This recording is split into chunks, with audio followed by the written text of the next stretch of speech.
হাতে অস্ত্র তুলে নিল সাধারণ মানুষ। কার জন্য যুদ্ধের প্রস্তুতি? যুদ্ধের সতর্কতা সংকেত বাজতেই অস্ত্র হাতে নেমে পড়ল সেনাবাহিনী। শুরু হলো গোলাগুলি।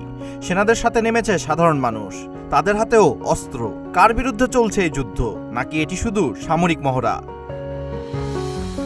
জাতীয় প্রতিরক্ষা দিবস উপলক্ষে কিউবার একাধিক প্রদেশে সামরিক ও বেসামরিক প্রতিরক্ষা মহড়া অনুষ্ঠিত হয়েছে।